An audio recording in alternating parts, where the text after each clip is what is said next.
Hello everyone, and in the past 24 hours I've been seeing a lot of this popping up on my suggestions, on my mentions, on my YouTube channel, and it's the channel Fig Solves, which I'm sure many of you are familiar with already.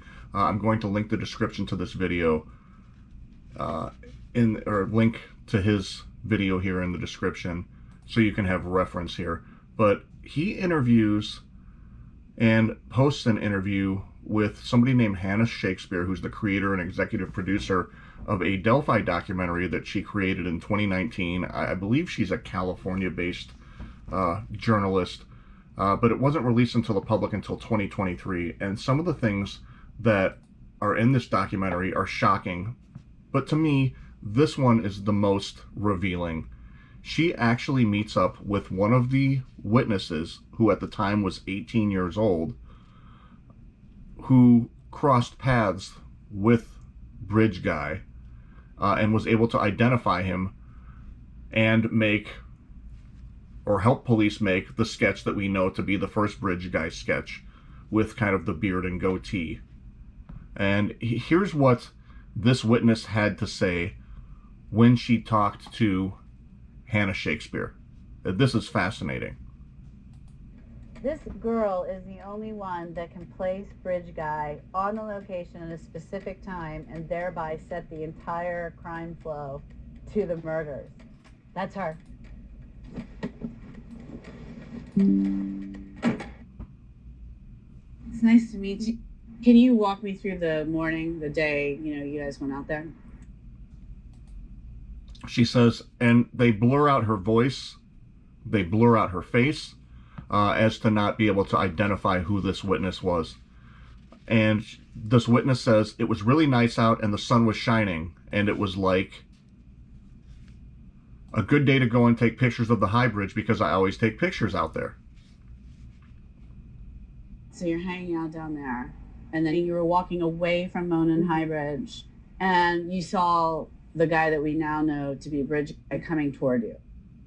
Right. We were out there looking at our phones and stuff, and I looked up and I saw him and waved at him slowly and he gave me a rude and unfriendly look. Now, we know that there are, I don't know if it was this witness or another witness that also stated they saw Bridge Guy walking, quote, like in the affidavit, I think it's the Richard Allen arrest warrant affidavit, stating that he was walking with a sense of purpose. And this documentary goes on to discuss how, based on their investigation, Bridge Guy would have had to have been walking pretty quickly after he arrived on the scene and got out there to get to the girls at the other side of the bridge. But I'll keep going here. She says, but I just waved at him because it was a fellow person walking on the trail, Yeah. He had a lot of jackets on and it wasn't particularly cold. He had a big jacket and a hat and a thing over his face. Yeah, she says. Isn't that weird? It wasn't cold enough for all of that, she says. As a writer, timeline is always... So, we have a first-hand eyewitness source in this documentary that she interviewed that I'm sure is going to be testifying for the prosecution at the trial, and will probably go through rigorous cross-examination by the defense, stating that she saw Bridge Guy wearing something over his face, which may be a huge part of the reason why we haven't been able to identify him until recently, based on, rest her soul, Liberty German's video that she took. If somebody had something over their face like that. Now, the trouble is, the defense is going to use this, I'm sure, to cross-examine this witness when this case goes to trial. And say, well, how could you know it's him based on the fact he had a mask over his face, things of that nature. And here, I find this fascinating. Fig Solves is doing a live interview with Hannah Shakespeare right now on his channel as we speak. And there's screenshots on Facebook of Douglas Rice, who I guess from what I understand is somebody who lives near the area, that spoke with one of these witnesses, and he says in these Facebook comments, this is exactly what the young witness I spoke with on several occasions described seeing. And as you can see, look at that.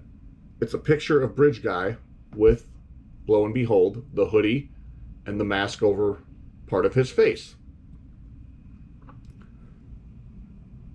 And we look at how similar those are. We look at how similar that is to these. And I don't like to compare sketches and photos and things like that, but even right here, Douglas Rice says, short-billed hat with a hoodie pulled up and a scarf below his nose. 40s to 50s. And around her height, 5'6" to 5'7", so pretty short. And she was the one whose description was behind that first sketch. But as you can see, law enforcement took their own liberties with it. So, tremendous, tremendous work by Miss Shakespeare getting this information from a first-hand eyewitness that actually crossed paths with Bridge Guy. So, this witness, again, has told people 40s to 50s, 5'6" to 5", right in the wheelhouse of Richard Allen's range. Again, Richard Allen is innocent until proven guilty in a court of law, but now we have proof that is documented on film that one of these people who was at the bridge, that was a witness that day, described Richard Allen as this way, with the hoodie, the scarf over his face, 40s to 50s, 5'6" to 5'7". So there's that there. The thing that disturbs me the most when I think about this repeatedly is the fact that in the Ron Logan search warrant, we have them stating, or an FBI agent stating, there were no signs of a struggle. You know, did Bridge Guy or Allen or whomever it was bring a taser with? Did he tie them up? Did he, what did he do that made it so that they couldn't scream to where there was no struggle? Just, again, my heart goes out to the family, but I wanted to make people aware of this video being out there so you can go and see for yourselves. Again, I'll link the description to all of this in my description here on my page so that you can watch all of this as well. But just fascinating stuff. And there's a whole bunch more in this documentary that Hannah Shakespeare made that touches on other things and other people she talked to. She also interviewed both of the Patties. So this is all going to be new stuff for most of you that you haven't seen yet. And, again, my concern is that this is also something that the defense is probably going to try and use as reasonable doubt if he did in fact have, a mask over his face. I don't want to go down the whole Club of Delphi and text messages things that talked about wearing masks too, but it just makes me wonder, where did the younger sketch come from? That's one that we need to talk about one day in a little bit more detail, I think. Anyway, thanks for watching. Let me know what you think after you watch Fig Solves videos and see the Hannah Shakespeare documentary. I think you're going to find it very, very interesting.